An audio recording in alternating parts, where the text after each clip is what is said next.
আসসালামু আলাইকুম। আমি এই মুহূর্তে দাঁড়িয়ে আছি মিরপুর একের যে ফুট ওভারব্রিজটি আছে, ফুট ওভারব্রিজের উপর। আমি এখান থেকে একটু আপনাদেরকে মিরপুর একের এই মুহূর্তে কারেন্ট সিচুয়েশনটা দেখানোর চেষ্টা করছি।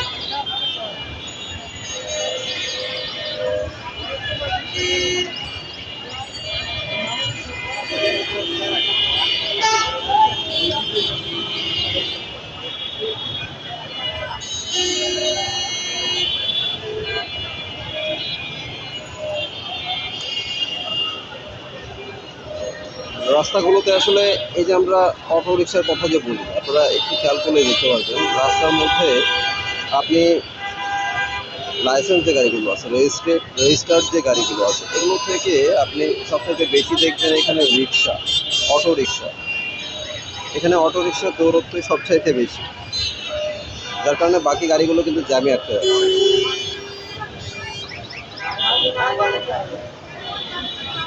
আমি যদি একটু অপর দিকে যাই, এদিকের অবস্থা যদি আপনি যদি একটু দেখানোর চেষ্টা করি, অটো রিক্সাগুলো গাড়ির সাথে পাল্লা দিয়ে চলছে।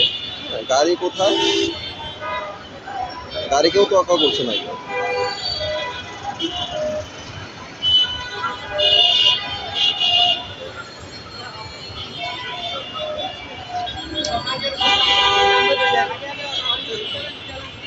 এই হচ্ছে আমাদের আসলে ট্রাফিক অবস্থা ঢাকার।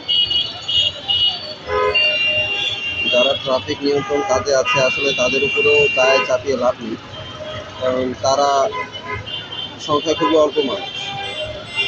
আর আমরা আইন না মানার প্রবণতা সম্পন্ন মানুষের সংখ্যা আসলে অনেক বেশি। আমরা আইন মানতে চাই না, আইন আমাদের ভালো লাগে, আমরা আমাদের মতো চলি, এটাই হচ্ছে সবার মেন্টালিটি।